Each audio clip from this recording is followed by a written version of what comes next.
তোর কাছ থেকে কিভাবে টাকা আদায় করতে হয় সে ব্যবস্থা আমি করব, যদি আমি তোর ভাগ্নে হয়ে থাকি। মামা ভালো আচ্ছা, ফেরা ভাগ্নে এলো নাকি? তা কি ব্যাপার রে? আ, মামা কেমন আছিস? খুব একটা ভালো নেই মামা। কেন রে? মামা কাজকর্মের যা অবস্থা, তা তো সংসার চালানোর বড় দায়। তাই তোমার কাছে এসেছিলাম। কি করতে এসেছিস? মানে ভাবছি কিছু, মানে অন্য নতুন কোনো ব্যবসা ট্যাবসা শুরু করব। কি করা যায় সেই বিষয়ে একটু তোমার কাছ থেকে পরামর্শ নিতে এসেছি। তুমি তো বড় অভিজ্ঞ লোক। হ্যাঁ, তা কি ব্যবসা করতে চাস? আচ্ছা মামা, কি ব্যবসা করলে ভালো হয় বলো তো কিনি। ব্যবসা তো কত রকমের আছে, এখন তুই কোনটা করলে ঠিক মতন চালাতে পারবি সেটা তোর উপর নির্ভর করবে।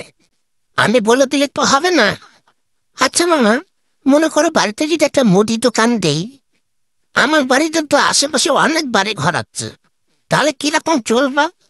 হ্যাঁ, দূরে দোকান থেকে কষ্ট করে মাল আনবে, তো যদি ধারে কাছে পায় তোর কাছ থেকে সবাই কেনাকাটা করবে, ভালোই হবে। তাহলে মামা বলছিলাম কি, এই একটা মুদি দোকানে চালাতে গেলে প্রথম অবস্থায় কিরকম টাকা লাগতে পারে?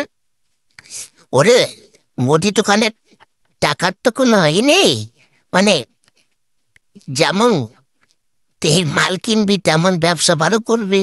মুদি দোকান করতে হলে অনেক জিনিস রাখতে হয়, যাতে তোর কাছ থেকে কোনো খরিদ্দার ফেরত না যায়। হ্যাঁ ঠিক বলেছো মামা, তাই সব কিছুই রাখতে হবে। তা কিরকম টাকা ইনভেস্ট করলে হবে বলো তো কিনি। তা মোটামুটি ধর, প্রথম অবস্থায় কম করে অল্প অল্প মাল তুললো, ওই 1.5-2 লাখ টাকার মাল তুলতে পারলে মোটামুটি হয়ে যাবে। মামা ঠিক আছে মামা, তাহলে এক কাজ করে না মামা, তুমি আমাকে এই 2-2.5 লাখ টাকা ধার দাও, আমি বৎসর খানিকের মতো তোমার টাকা শোধ করে দেবো। আহ, এইবার তাহলে আসল কথা এসেছিস। তুই এসেছিস আমার মাথায় হাত বুলিয়ে আমার টাকা সরাবার জন্য, তাই তো? হ্যাঁ, বেটা কুড়ের বেটা টুরে, তোর বাপ যেমন সারা জীবন বসে বসে খেয়েছ, তার ছেলে তুই করবি ব্যবসা? বেরো, বেরো বাড়ি থেকে। কি মামা, তুমি আমাকে কুড়ের বেটা বললো? কি বলবো, কি বলবো তোকে? আমি দেখিনি তোর বাপ ঠিক মতন কাজ করতো না।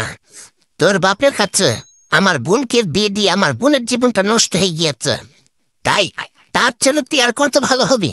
যা, বেরো, আমি 1 পয়সাও দিতে পারবো না। হ্যাঁ, হ্যাঁ, ঠিক আছে, দেবে না তো? বললাম তো দেবো না।